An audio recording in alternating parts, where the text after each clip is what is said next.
اللہ ताला ने इस दुनिया में एक ऐसा इंसान भेजा जिसे इसमें आज़म का इल्म था, जिसकी हर दुआ अल्लाह के यहाँ फ़ौरन कबूल होती थी। और फिर उसने एक ऐसी हरकत की कि अल्लाह ने खुद उसको कुरान में कुत्ता करार दिया है। ये उस वक्त की बात है जब हज़रत मूसा अलैहिस्सलाम के ज़माने में बनी इसराइल में एक बहुत बड़ा आलिम और आबिद था, जिसका नाम बलम बाऊरा था। वो दिन रात इबादत करता और लोगों को दीन सिखाता था। जब हज़रत मूसा अलैहिस्सलाम अपनी कौम के साथ मिस्र से निकलकर फ़लस्तीन की तरफ आए तो रास्ते में एक इलाके बलका से गुजरे। वहाँ एक जालिम बादशाह बलक हुकूमत करता था। बादशाह ने जब सुना कि मूसा की कौम बहुत ताकतवर है, समंदर उनके लिए फट गया था, तो बादशाह खौफजदा हो गया और बलम के पास आया। उसने ढेरों सोना, चांदी, जायदादें और तोहफे बलम के सामने रखे और कहा, मूसा की कौम के खिलाफ बद्दुआ करो, ये तमाम दौलत तुम्हारी हो जाएगी। बलम ने रात को अल्लाह से दुआ की। अल्लाह ने ख्वाब में मना फरमाया, मूसा मेरा बंदा है, उनके खिलाफ बद्दुआ न करना। सुबह बलम ने इनकार कर दिया, लेकिन बादशाह मजीद दौलत लेकर आया।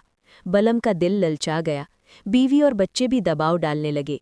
बलम ने दोबारा दुआ की, लेकिन इस बार दिल में दौलत की मोहब्बत थी। अल्लाह ने आजमाइश में इजाज़त दे दी।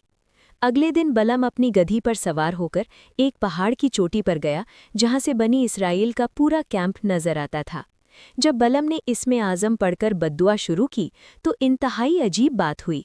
उसकी ज़बान से बद्दुआ की बजाय उल्टा दुआ निकलने लगी और उसकी ज़बान खुद ब खुद पुकार उठी, ए अल्लाह, मूसा और उनकी कौम को कामयाबी अता फरमा, उन पर अपनी रहमत नाजिल फरमा, उनको फ़तह दे।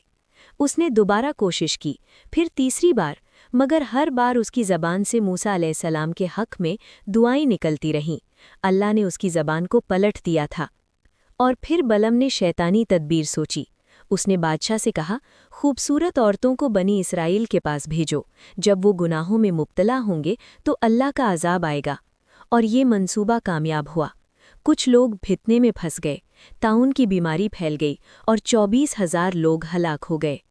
अल्लाह ताला ने कुरान पाक में सूरह अल-आराफ में बलम को कुत्ते की खासियत वाला कहकर जिक्र फरमाया है, जिसका मतलब ये है कि कुत्ता हर हालत में अपनी ज़बान लटकाए रखता है।